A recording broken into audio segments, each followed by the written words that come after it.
Pagkatawang nabutan sa kalibutan, may sikat kapalaran na ditak na isang kis na palaan na labing maka sa taon sang tanan. Pero ang aton sikat kapalaran nagkakaangay ng kalibutan, may init at ulan na nag-aabot naman. Kag ang aton ng isang mertihon nagkakaangay sa aton panahon, may linong kag bagyo-bagyohon. Gani ang aton pagpangabuhi may pikado, iba manggaranon tungod di bahin-bahin sa Diyos ang swerte kag kapalaran nato. Kay bisan pagani ang kadagatan, may taong kasunod nga atong mataksihan. Kag ang aton lugta nga ginapatugsan, may bakante landas man ang iban. Ang lugta nga bakante ibon ang kahulugan, tungod nagahulat lamang sa pag-abot sang ulan.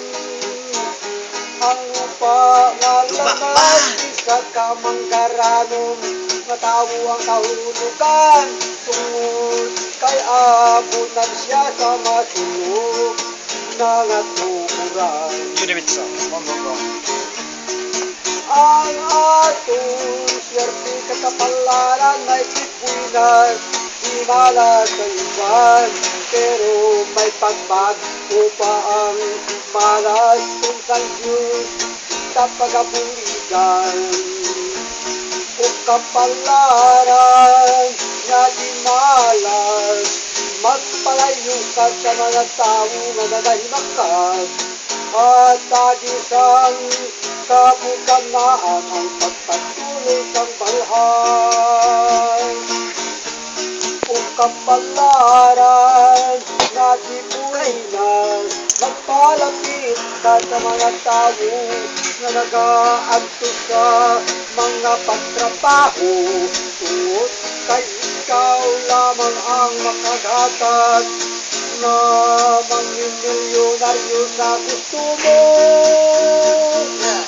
Sa inyo nga akong nanahabutan, sa inyo ingatan, ang Pinas na kapalaran. Nasa adlaw-adlaw sa inyong pagtrabaho, maangkon ang kabukanaan ng Diyos sa kalibutan.